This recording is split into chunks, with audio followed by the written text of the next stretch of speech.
అలా చల్లని గాలి సిరివెన్నెల సీతారామ శాస్త్రి గీసిన లైన్స్. ఒకరోజు నా ఫ్రెండ్ గౌతమ్ ఉన్నాడు. మా బర్త్డే అయితే నైట్ 2 గంటలకు ఛాయ్కి వెళ్దాం సంథింగ్ అలా అంటూ ఉంటే ఆ రోజు ఏమన్నాడంటే, రే ఇది నేను చెప్పేది నార్మల్గా ఒక షార్ట్ కోసం నేను చెప్తలేను, చాలా న్యాచురల్ స్టోరీ, మా స్టోరీయే, రియల్ స్టోరీ చెప్తున్నా ఏనండి.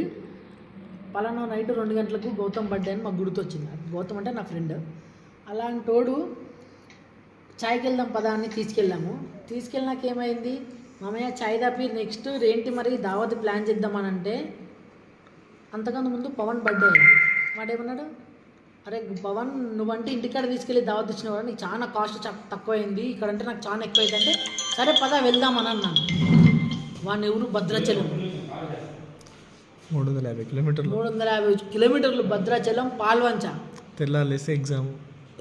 తెల్లారు లేసే మాకు semester exams already 2 days continue అయిపోయింది, ఇంకా 2 days ఉంది.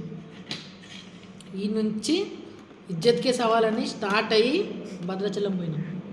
ఎగ్జామ్ అయిపోయింది, ఫెయిల్ అయినాం, ఇంకో బెంగళూరులో బతుకుతున్నాం.